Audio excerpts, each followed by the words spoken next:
Alors, actu sur Android, Tesla va optimiser son mode Sentinel avec un flux vidéo en direct depuis son smartphone. Ça, c'est une très bonne idée. D'ailleurs, il y a un espèce de truc sur Amazon qui vendait 200 $, je crois qu'il pouvait le faire. Je sais pas si c'est toujours d'actualité.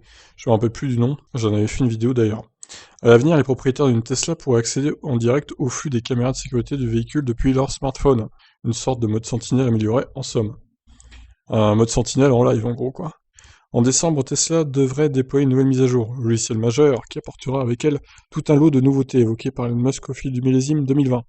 Une énième fonctionnalité récemment mise en exergue par le hacker Green's toujours lui, pourrait s'inviter à la fête une amélioration du mode Sentinel. Pour rappel, le mode Sentinel est un système de sécurité se reposant sur les caméras et capteurs d'un véhicule de Tesla.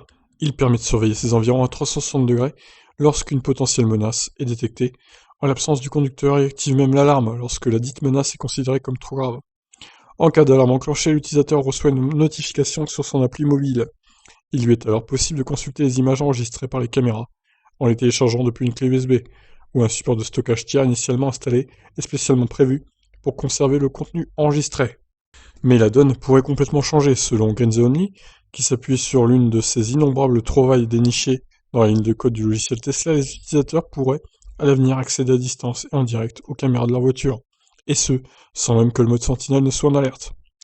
L'intéressé précise par ailleurs que cette fonctionnalité avait déjà été aperçue auparavant, avant d'être reportée par le constructeur américain. Elle pourrait cependant faire partie des surprises récemment évoquées par Elon Musk. Ah bah écoutez, ça serait pas mal.